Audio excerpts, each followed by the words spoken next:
J'aimerais commencer cette vidéo d'abord en vous disant que, comme d'habitude, le début de la séance d'hypnose est marqué là, pour ceux qui sont pressés, impatients, qui ont déjà vu le début de cette vidéo.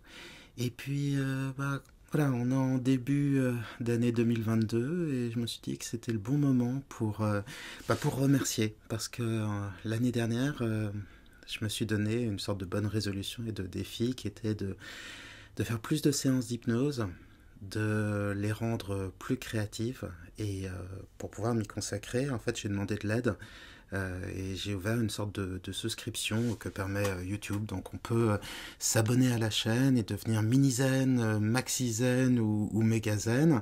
Ça permet d'avoir des séances d'hypnose en live. C'est très sympa. On se réunit et autour du chat, on décide de la séance d'hypnose qu'on va faire. Et puis je la fais en live, en direct, et puis après, on peut l'écouter à nouveau en replay, c'est très cool. Et puis le niveau Megazen, ça permet d'avoir des séances d'hypnose enregistrées en MP3. Et bon, c'est vraiment très cool, mais moi ce que j'adore, c'est que ça permet de tisser un vrai lien avec les personnes qui sont abonnées à la chaîne. Et d'ailleurs, j'en profite pour l'annoncer, je vais le faire d'ici quelques jours. Je vais mettre en place un Discord, vous savez, c'est un serveur de chat, et comme ça, toutes les personnes qui sont abonnées, qu'elles soient mini-zen, qui est vraiment le tout petit truc au début, le tout petit niveau qui est adorable et très cool parce que c'est des gens qui veulent m'aider à faire ce que je fais, et ben ça va permettre d'être encore plus en contact et voilà, et de pas couper le lien et ça, enfin bref, il n'y a rien de plus valorisant pour un créateur, pour un psy, que d'avoir ce contact direct. Et parmi mes dernières séances d'hypnose, certaines des plus belles, selon mon cœur, hein, je suis pas critique d'hypnose, elles m'ont été inspirées par les membres de la chaîne, et ça c'est vraiment génial. Donc je voudrais en profiter pour remercier Véronique Hertz, par exemple, Mimi, qui m'écrit très souvent, MC Lecomte, Laura Mérite, et puis là je vais regarder le niveau Megazen parce que je suis obligé de me donner un petit anti-sèche, parce que je reconnais bien tous ces noms, on a des échanges, mais pour y penser spontanément, c'est pas si facile que ça. Et vraiment, toutes ces personnes-là, je les remercie du fond du cœur, et toutes les personnes qui sont membres de la chaîne, parce que voilà, je suis pas très loin de cette possibilité euh, de consacrer vraiment beaucoup de temps à la chaîne, et donc de pouvoir faire des séances toutes les semaines, de me renouveler, d'en faire même plus. Et ça, c'est très clairement grâce à ce soutien, aussi grâce au soutien des gens qui s'abonnent et qui regardent mes chaînes, donc grâce à votre soutien également. Bon, merci beaucoup, quoi, tout simplement. Euh, Qu'est-ce que je voulais dire d'autre? Il va y avoir pas mal de nouveautés hein, sur la chaîne. Il y aura une séance d'hypnose avec une danseuse et un pianiste. On va se projeter comme ça dans le roman de Flaubert Salammbô. Ça sera une sorte de rêverie orientaliste. Ça va être magnifique. J'ai plein d'autres projets qui sont comme ça, où je fais une collaboration avec Made in France ASMR qui va être géniale. On a déjà fait il a déjà utilisé 2 de mes séances d'hypnose pour en faire des très très belles séances. N'hésitez pas à les regarder. C'était vraiment, c'est une merveille. Donc tout ça, c'est possible grâce à vous. Et je voulais surtout pas commencer l'année en étant un ingrat et en ne le signalant pas. Donc un grand merci à vous tous qui êtes abonnés à la chaîne. Et puis un grand merci à tous ceux qui sont mini-zen, maxi-zen, méga-zen. Si ça vous intéresse, je mets évidemment le lien en descriptif. Et puis surtout, c'est très facile. Hein, vous appuyez sur le truc qui est marqué rejoindre. Et puis si ça vous intéresse, n'hésitez pas. C'est un peu prétentieux parce que c'est encore plus de moi que je vous propose. Mais si vous me détestez pas, ça peut être sympa de s'abonner. Et si vous vous abonnez pas, justement, le but de ces abonnements supplémentaires, c'est de permettre un contenu de plus grande qualité sur la chaîne, tout simplement parce que ça me donne la possibilité d'y consacrer plus de temps. Mais j'ai vraiment beaucoup de projets aussi. Ces derniers temps, je me suis rendu compte que je faisais beaucoup d'hypnose sur le sommeil. Il faut que je reprenne davantage d'hypnose sur la douleur et aussi sur le stress, c'est très important. Et puis d'autres thématiques que vous m'avez proposé de traiter. Et bon, voilà, c'est un cercle vertueux. Plus ma chaîne me permet de vivre, plus je peux y consacrer de temps. Et tout ça, c'est clairement à vous que je le dois. Donc, je le dis d'une manière un peu longue, comme d'habitude. Je sais pas être court, mais on va dire que ne pas être synthétique, ce n'est pas une pathologie, donc c'est pas très très grave.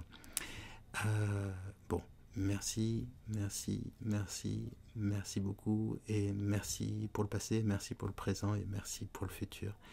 Et j'espère que, en travaillant de la sorte, je vais continuer à être créatif, me dépasser et pouvoir être utile. C'est le simple but de cette chaîne, hein, c'est de pouvoir être utile, mais ça, je pense que vous le savez déjà.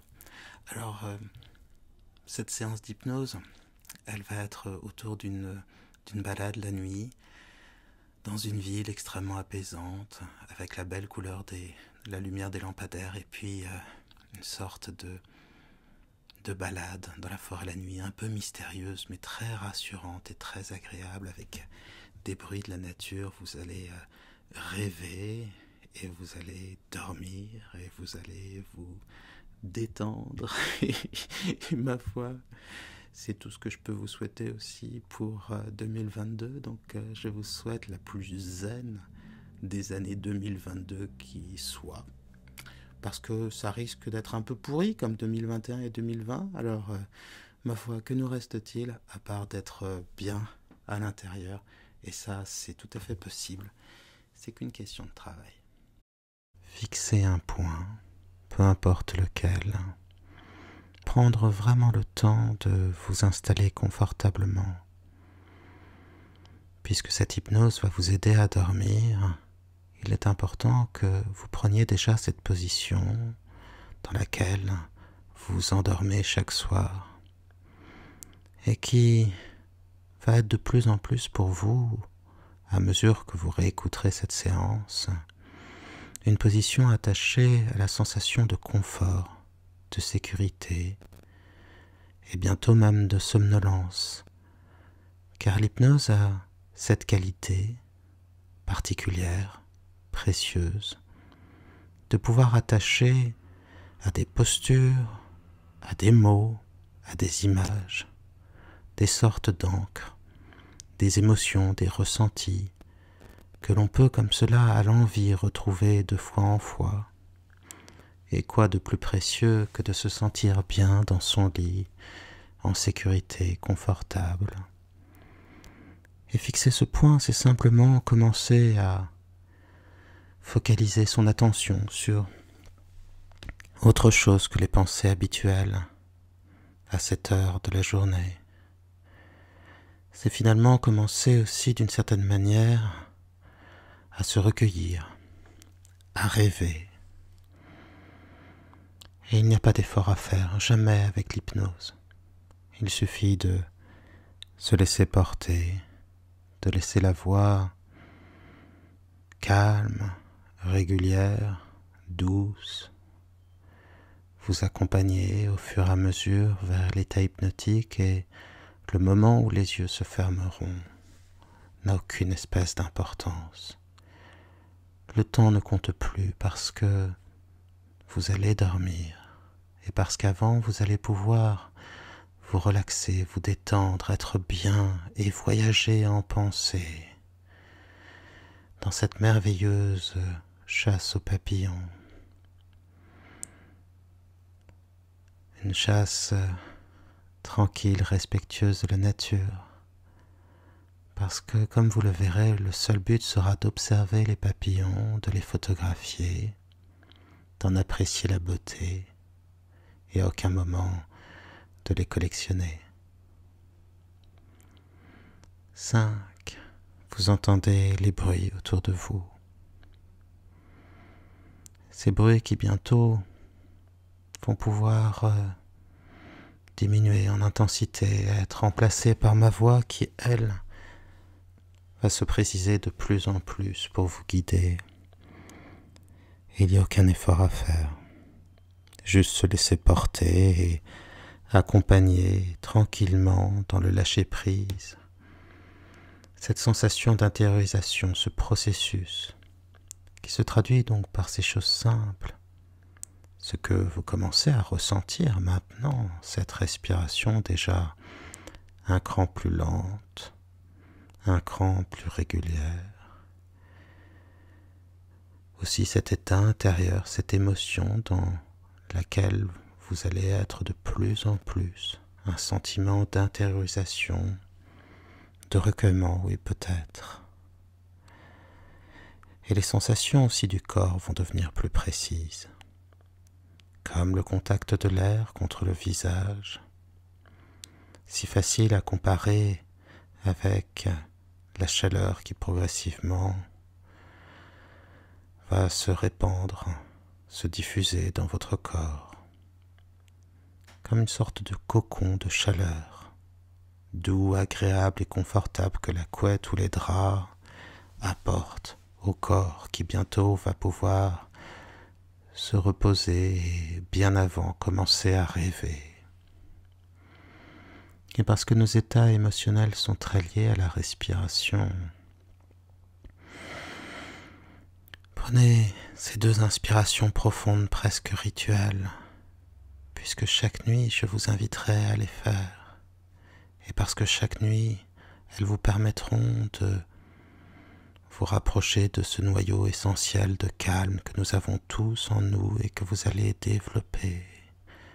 Ne vous étonnez pas d'ailleurs si, en écoutant les séances d'hypnose, vous apprenez en même temps à être de plus en plus calme en journée.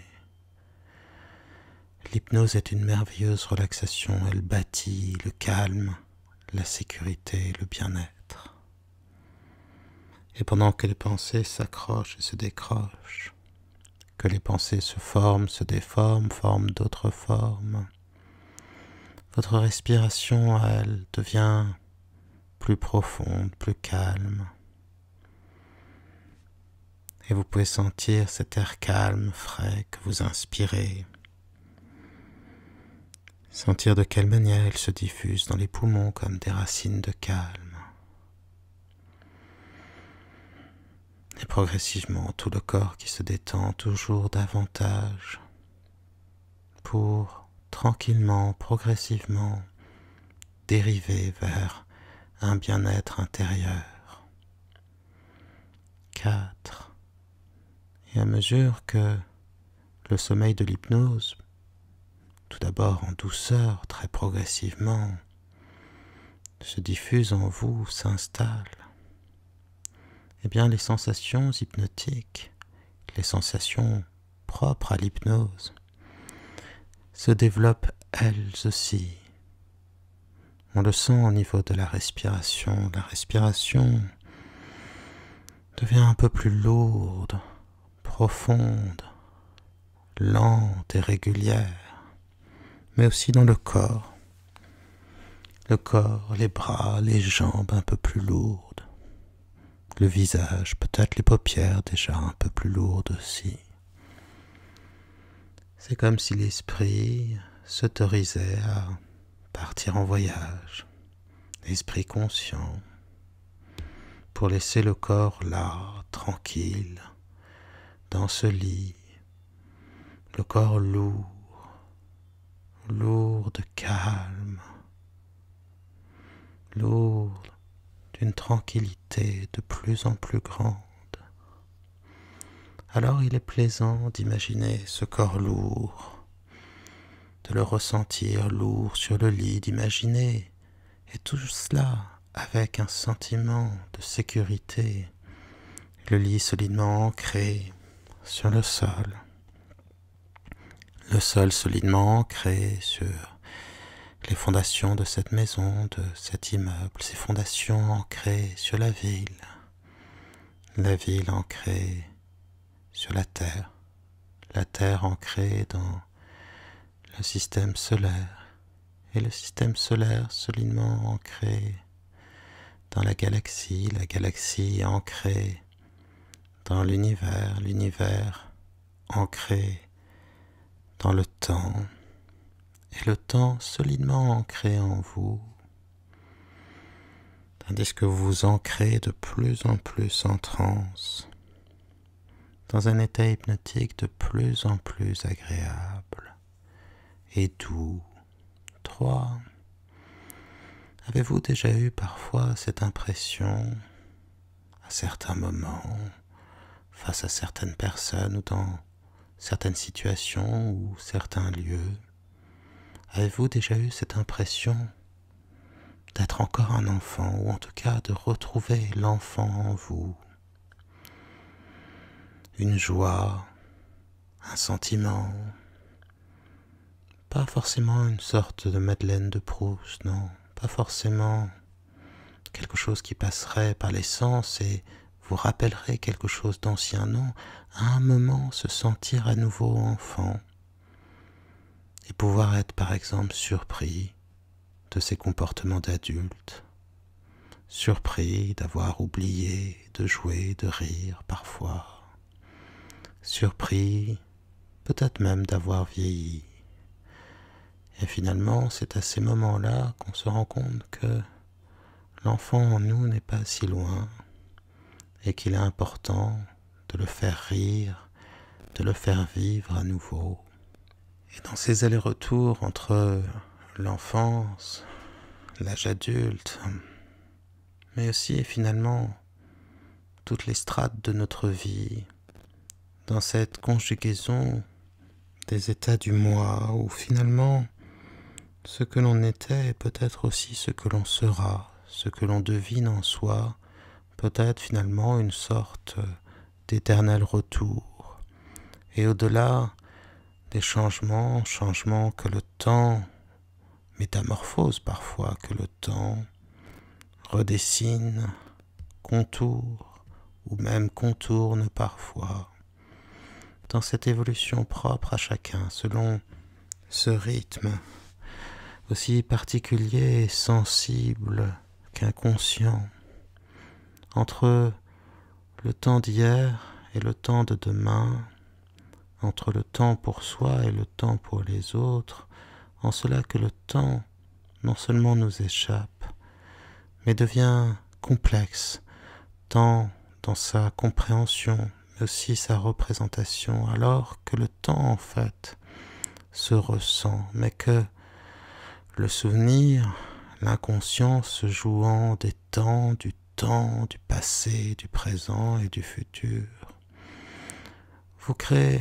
une sorte de magie, une sorte de machine à voyager en soi, à voyager dans le temps, celle qui co-crée, développe, assimile, conjugue, mais aussi réalise et détermine, parfois en même temps d'une manière logique et parfois aléatoire, même en apparence confuse, ce que l'inconscient dévoile, exprime et parfois aussi garde pour soi de ce que l'on était et de ce que l'on sera, dans la danse justement des états du moi, où chacun entre davantage en transe, car dans ses ressentis, la sensation, l'évocation, non pas la détermination cette fois,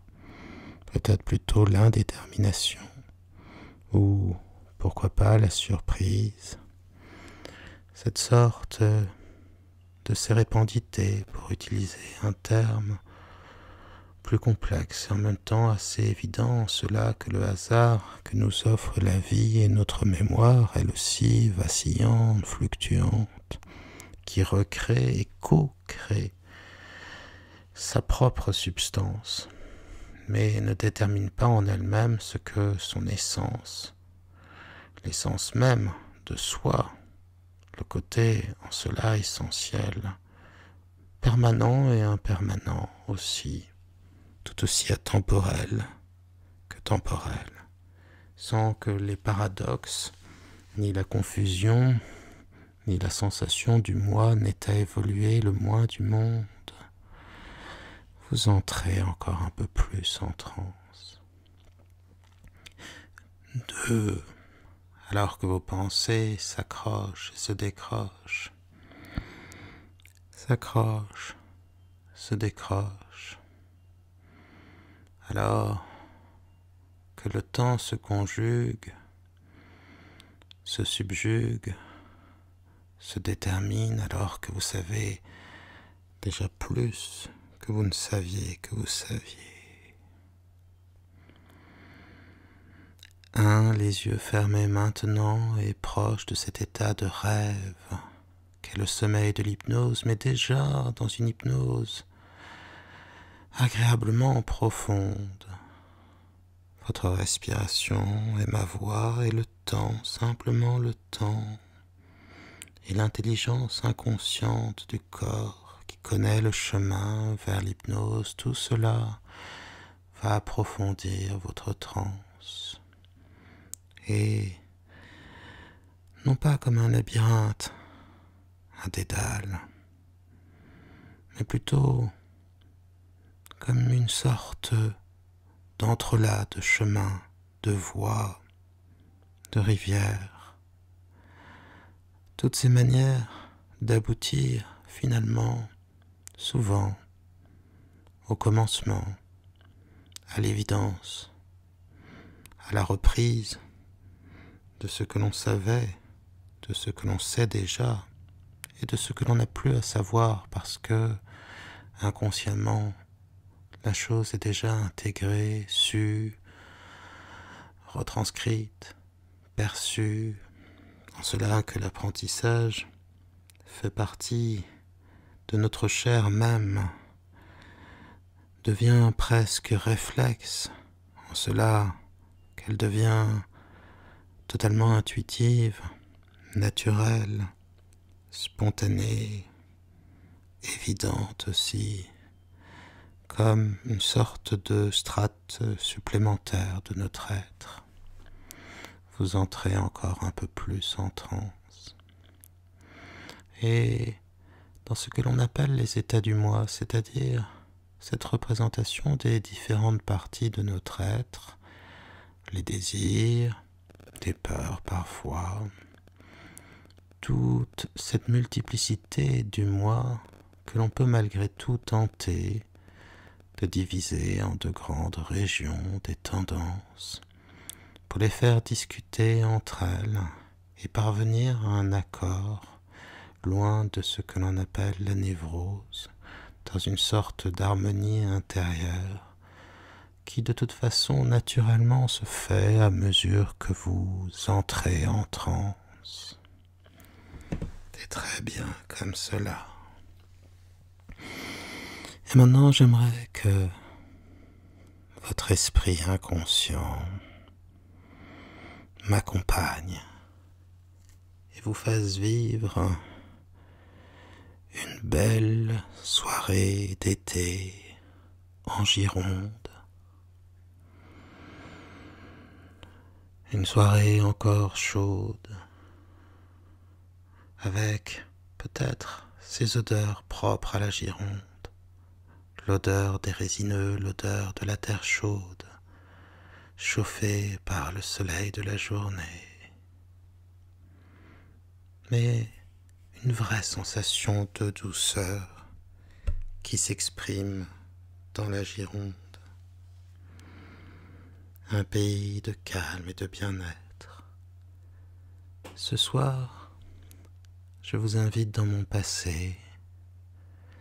Nous allons pouvoir marcher et cheminer avec l'un des amis de mes parents.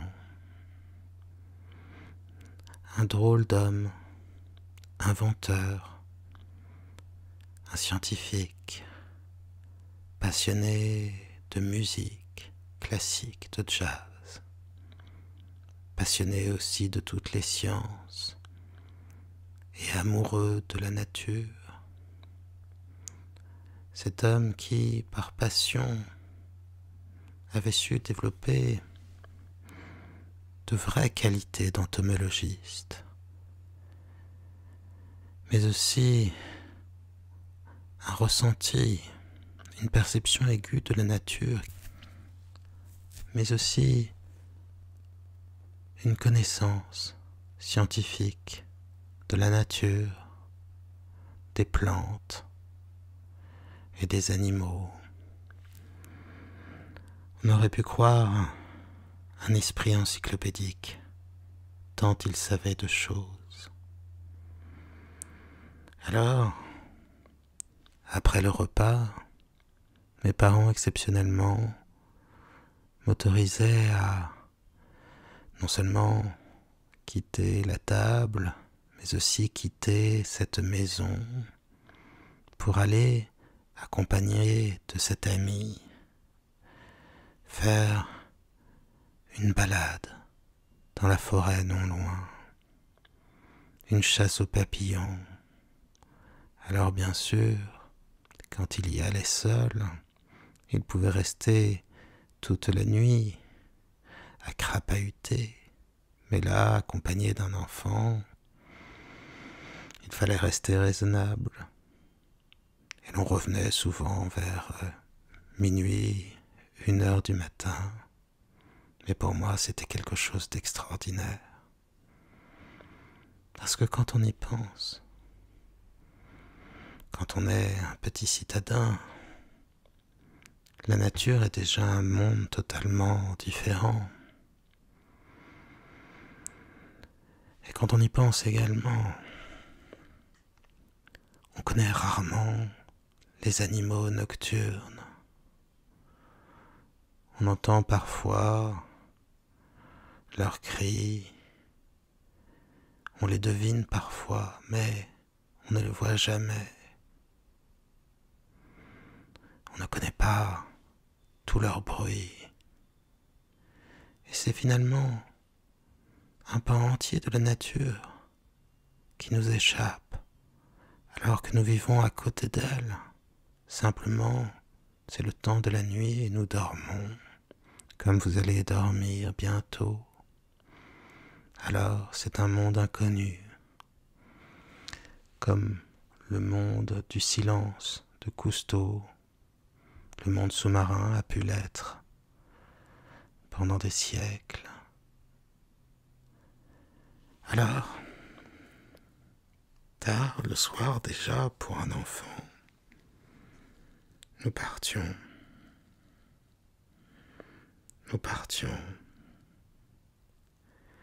Et l'on pouvait rapidement commencer à entendre les bruits de la nature. Dans le village même où l'on se trouvait au départ, c'était comme un premier ressenti,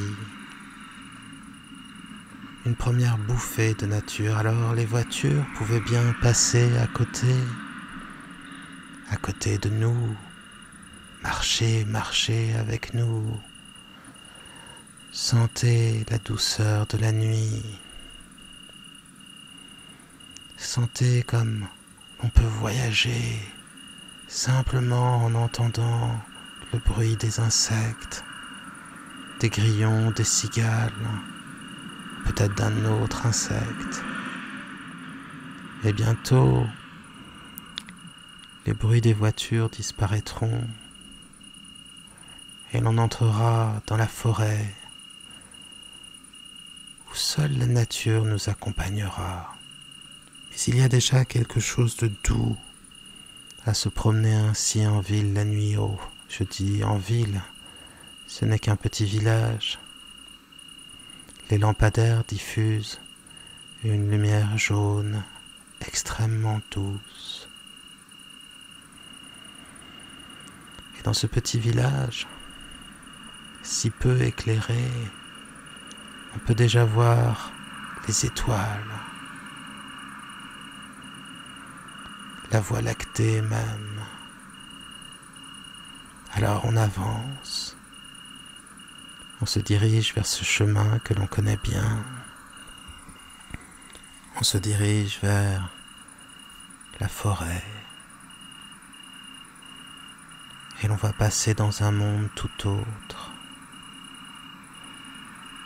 Bien sûr, chacun a amené sa lampe de poche, de vieille lampe de poche, qui n'éclaire pas si bien que ça. Et il faut avoir avec soi toujours des piles de rechange. Et c'est déjà l'aventure. Et en même temps, le début d'une sorte de méditation. Car on se sent bien. En s'éloignant ainsi du village, en se rapprochant de la nature, c'est comme si on laissait toute sa vie derrière, toutes ses pensées, et toutes nos sensations, tous nos ressentis sont tournés uniquement vers la perception de la nature, comme si nos sens s'aiguisaient, se développaient. On veut discerner dans l'ombre les animaux que l'on pourrait croiser, ou peut-être une simple grenouille quelque part, peut-être un animal ou un oiseau qui s'enfuirait apeuré rapidement. Éloignons-nous encore davantage. Et lorsque nous mettions à arpenter ce chemin de forêt, tout d'abord à la lisière, les bruits devenaient autres, plus mystérieux. Et nos échanges aussi, ces mots que nous disions, oh bien souvent anodins, des phrases comme « c'est agréable de se promener la nuit », c'est joli un village comme ça, éclairé. Je suis impatient de me retrouver dans la forêt, j'ai beaucoup aimé notre dernière balade.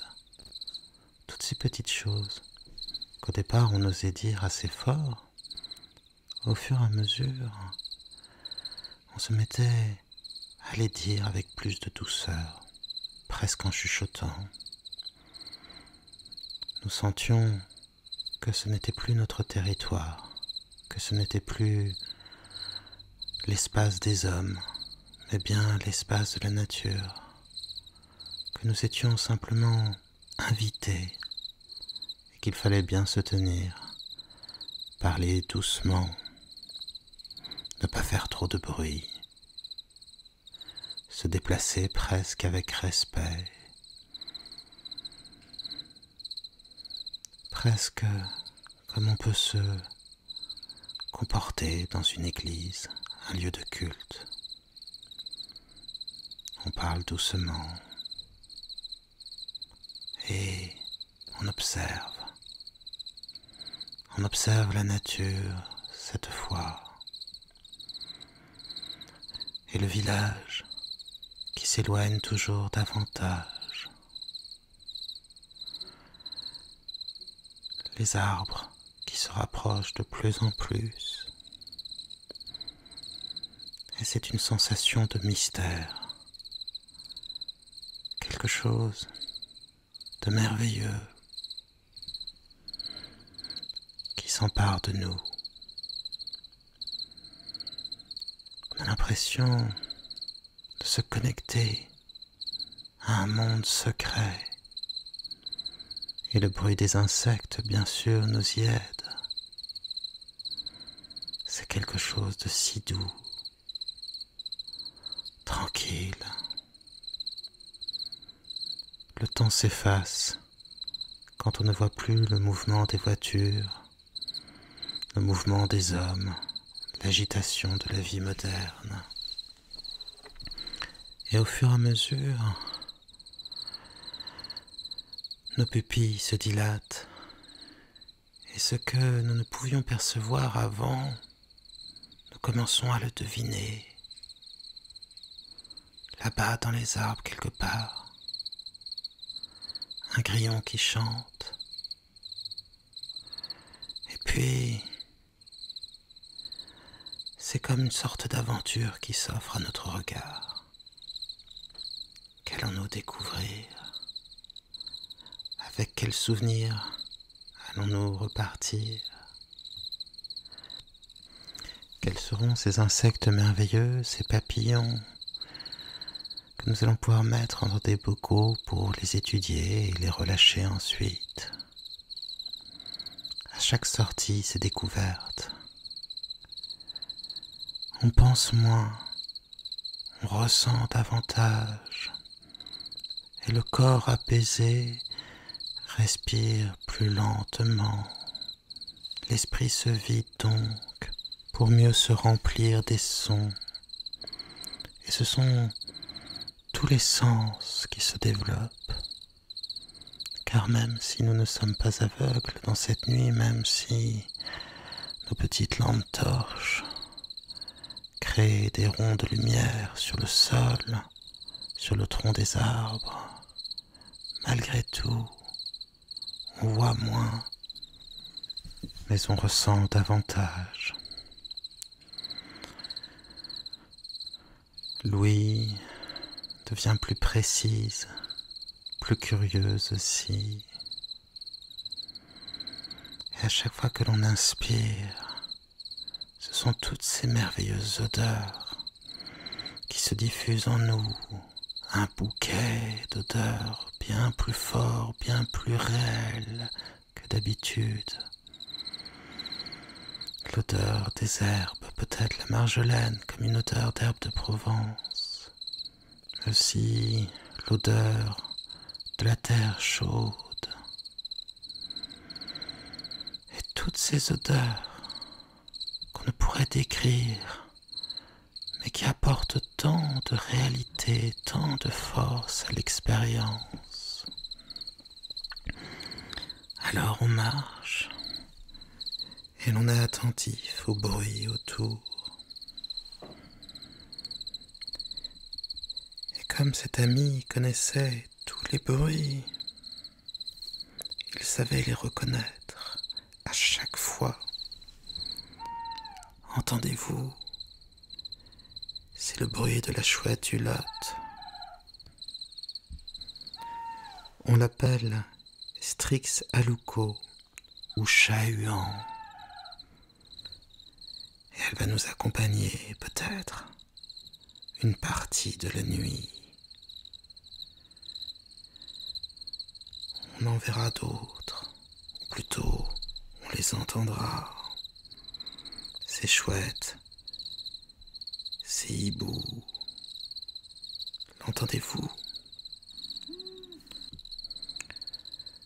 Le hibou moyen-duc, Asio otus. Il faut reconnaître leur chant. Et alors, tout devient merveilleux.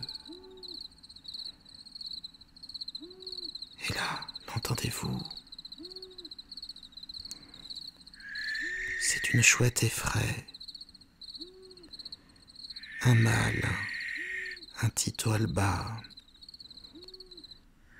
Cette chouette que l'on appelle effraie des clochers ou dame blanche. Et ce bruit si particulier, c'est parce que nous nous approchons de son territoire et qu'elle ne veut pas être dérangée. Et on marchait, toujours plus avant, dans la nuit, dans la forêt, comme pour échapper au monde des hommes et entrer dans un monde tout autre. Et on se sentait si bien, l'esprit calme, le corps détendu. Et parfois on se mettait à fermer les yeux pour entendre encore mieux, pour sentir encore mieux.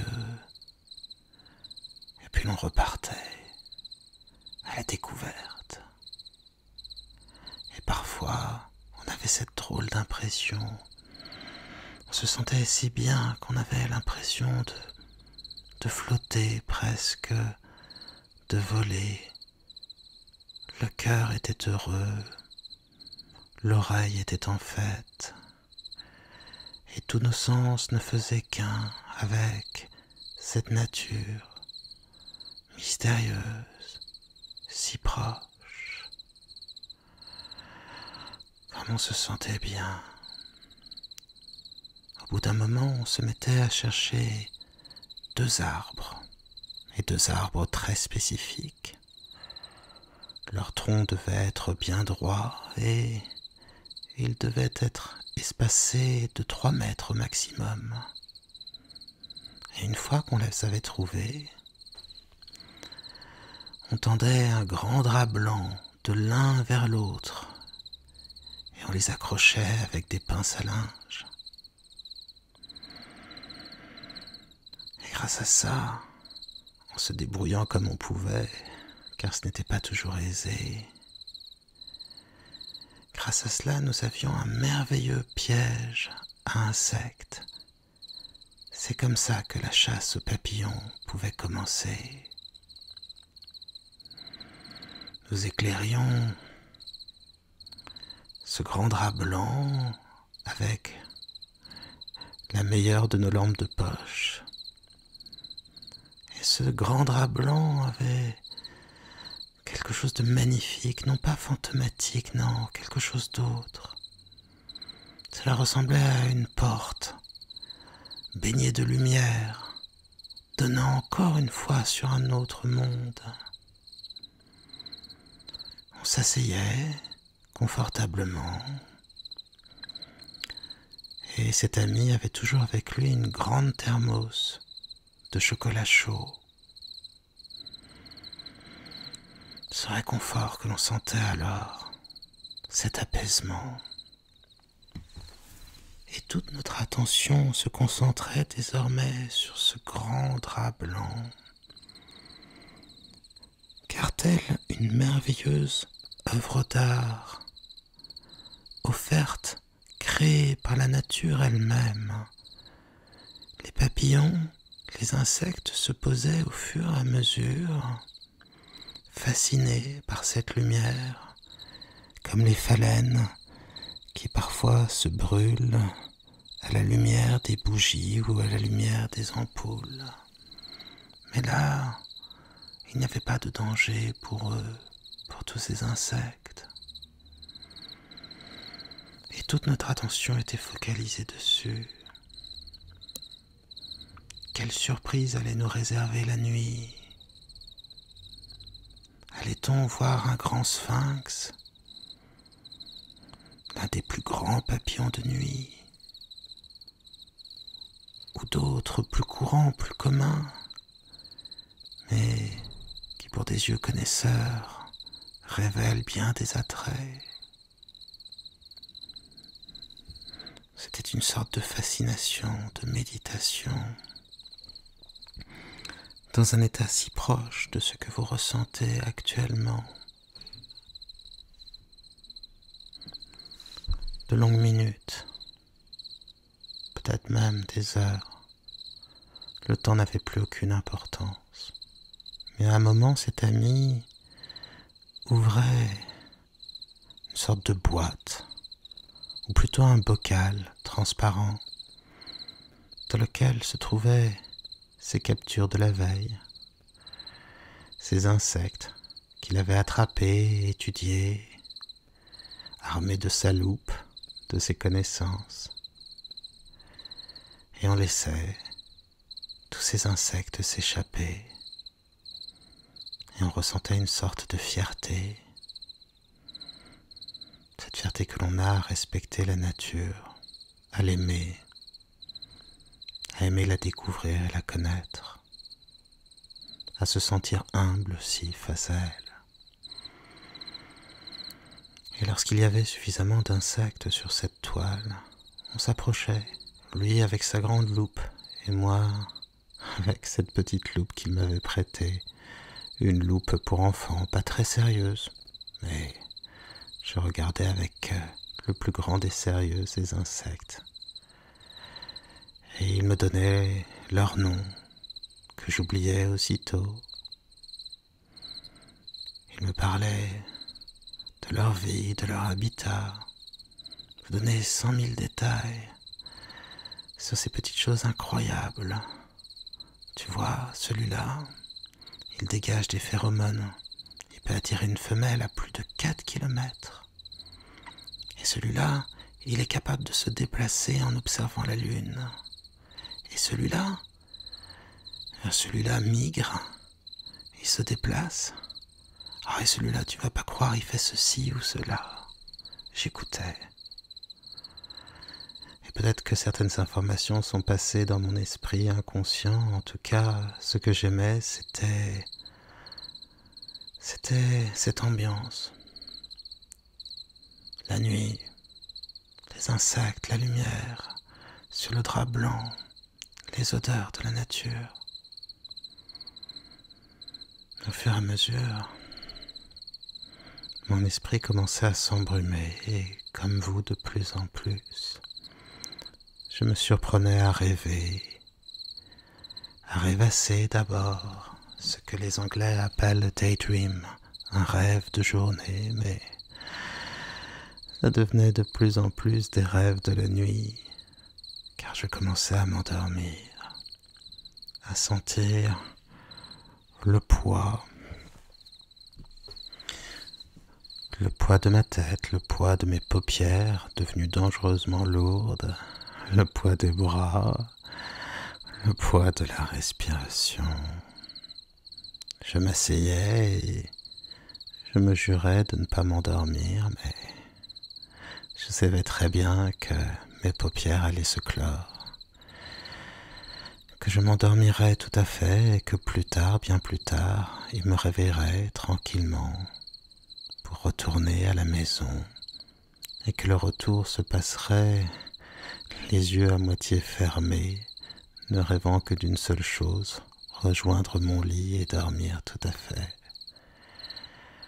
Alors maintenant que les bruits de cette nature vous accompagnent et que ma voix ne devienne qu'une excuse à votre rêverie, les rêves de la nuit vont prendre de plus en plus de place et le corps va s'endormir de plus en plus jusqu'au sommeil de la nuit. Et dans les pensées, dans les ressentis, dans cette conjugaison de l'être, dans ce souvenir du soi, dans cette perception du soi, dans cette sensation, ce que l'on s'en représente, ce dont on se souvient, encore une fois, ce que l'on croit discerner, ce que l'on perçoit, ce que l'intuition donne aussi dans cette recréation de l'instant, du souvenir, de la projection même, celle avec laquelle on envisage notre futur immédiat, proche, plus lointain, dans cette sensation plus douce, celle d'une connexion, d'un échange presque, où la pensée devient elle-même presque flottante, presque le souvenir d'un souvenir, l'imagination d'un rêve, comme une sorte de pincée de mystère, de suspense, dans ce que l'on ignore, dans ce que l'on sait déjà, dans ce que l'on ressent, la respiration toujours plus lente et calme, dans ce festival, ou en tout cas cette représentation sur la scène même, dans le territoire et surtout le périmètre, de l'ombre que l'inconscient porte sur le conscient, la lumière du conscient, mais protégé dans l'obscurité du soi, voguant jusqu'aux confins de l'âme, là où l'esprit se devine plus qu'il ne se dit, dans cette sorte non pas de philosophie,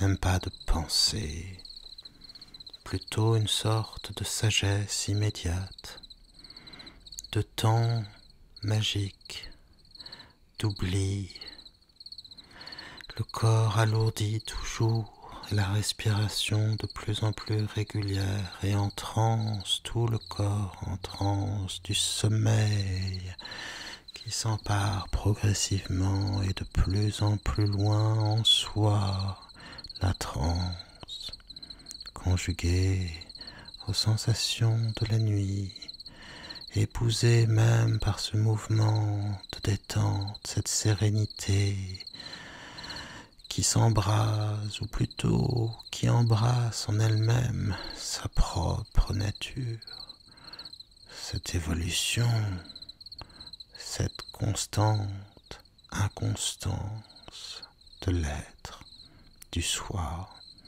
du surmoi, du ça, quels que soient les noms qu'on leur donne, quel que soit le temps, la durée même, l'instant qu'on peut leur accorder dans cette attention distraite où les rêves et les images, les rêves de jour, les rêves de nuit s'entrelacent et créent comme une sorte de respiration de l'esprit plus régulière et plus lente.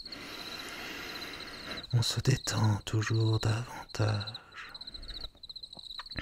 et l'on rêve, le rêve de soi, le rêve du soir, dans la temporalité, dans le sentiment même, inspiré, exprimé, jamais rejeté, dans ce que l'on peut percevoir de soi, des autres aussi, ce mouvement, cette empathie, cette imagination, ce rire même, se sentir si bien, toujours davantage fatigué et en même temps cette sensation de se reposer, de voguer, de ne plus savoir ce que l'on ne savait plus déjà et de glisser simplement dans le sommeil de la nuit, dans le sommeil du temps, dans l'espoir continu. Tout devient excuse donc à la rêverie, au rêve, dans non pas une explosion ni même une implosion, non plus un déroulé qu'un ressenti, là où le nom lui-même s'exprime, le nom que l'on porte, le nom que l'on donne, le sens que l'on figure. Et cette inspiration de plus en plus rêveuse, assoupie, dans ce que les sons eux-mêmes, certains, deviennent parfaitement soporifiques. Alors, il est temps que ma voix, mes mots disparaissent et que les sons, les sensations, le corps toujours plus détendu vous guident vers le sommeil de la nuit.